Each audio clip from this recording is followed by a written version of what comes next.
suppose there are four key factors. Firstly, the market. The world is changing fast, and of course businesses of all sizes are becoming increasingly international. Secondly, the regulators. Regulators are focused on ensuring greater levels of global consistency and effective competition. And of course, in the background, there's a natural wish to prevent a further economic meltdown by improving early warning systems through better reporting. Clients, well, where would we be without clients? Clients, though, are demanding international consistency in services they receive, and therefore their providers have to have proper training and systems and, of course, talented people. They also want, this is the clients, they also want a wider choice of suppliers, so there is competition, and this has an impact on quality, innovation and pricing. And fourthly, investors. Well, investors demand reporting and services which are internationally consistent, trusted and add value. And they also want a competitive market and a choice of suppliers. And we're starting to see the impact of investors through, for example, recent letters in the Financial Times.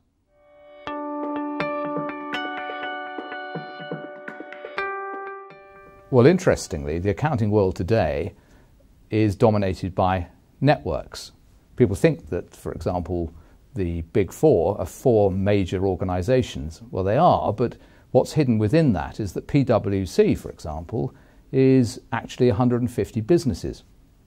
The issue here is that all networks are inherently inconsistent, as they're not one organisation. There's a range of owners, and of course those owners will inevitably have conflicting strategies. So let's just look at three types of organisation that operate in the accounting and auditing world. Firstly, the Big Four. Well, they have good consistency because they have very tough franchise rules. They're oligopoly, however, and that's resented by clients and regulators. They're growing fast, they're successful businesses. For example, in the last 5 years, they've doubled. But it's worthwhile pointing out that audit is less than 45% of their total revenues, and the big growth that's coming through now is in consulting. They do also, fortunately for them, benefit from substantial referrals. For example, over 50% of their total revenue is estimated to come from internal referrals. Two further categories. The next six, well, these are much smaller. In fact, in total, they amount to less than 20% of the Big Four. They're trying to achieve consistency, but that's hampered by ownership structures, and that's a bit of an issue, but they're trying to get there. They have limited experience of major PIEs, and their referrals within themselves are reputed to be less than 10%. And then there's one other sort of structure, the integrated partnership, and there's actually only one of those, which is called Mazars. Mazars is working hard to ensure consistency, and of course it's easier if it's got one ownership structure. It has substantial experience of PIEs, public interest entities, via its core French joint audits, and it's achieving critical mass worldwide and increasingly servicing PIEs internationally.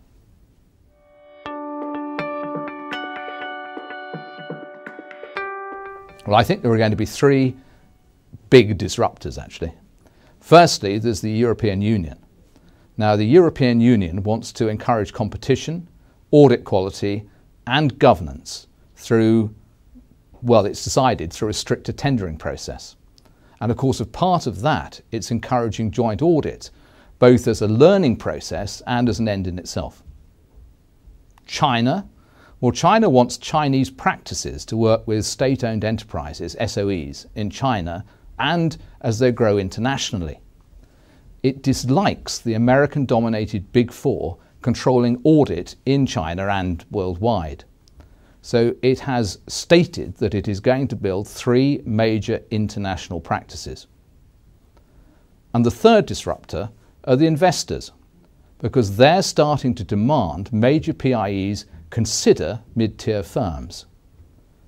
But it's worthwhile mentioning that they're also challenging those mid-tier firms to have the capacity to deliver.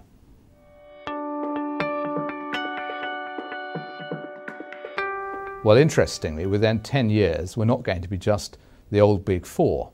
We're going to have 7 or 8 big firms.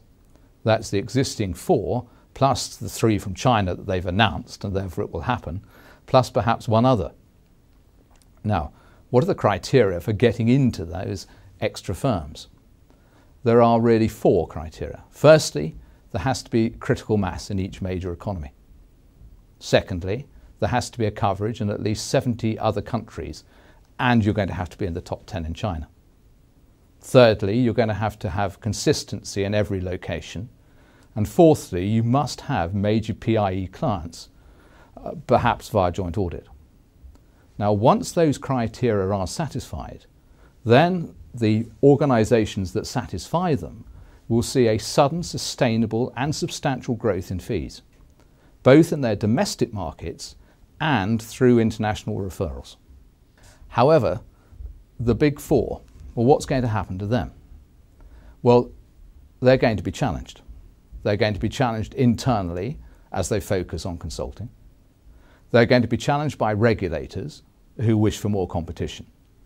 And thirdly, they're going to be challenged by investors who are going to demand choice and better service. So the mid-tier firms are going to grow. They're going to grow provided that they can impose consistency. And of course, there's a bit of an issue there because of their diverse ownership structure, and there's a bit of an issue around their lack of PIE experience.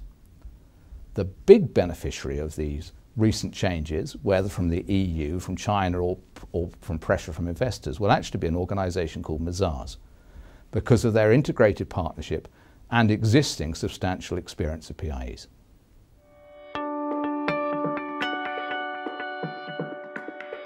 Well, the culture of the firm of the future that's going to succeed is, of course, going to depend upon its people.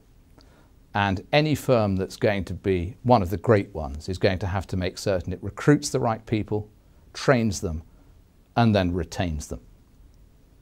The other important thing to mention is that there will be no dominant culture. For example, there won't be a culture from the US which dominates the other countries, or from China, or from France, or from Germany, or from the UK, or from anywhere. There will be a firm culture that will apply internationally.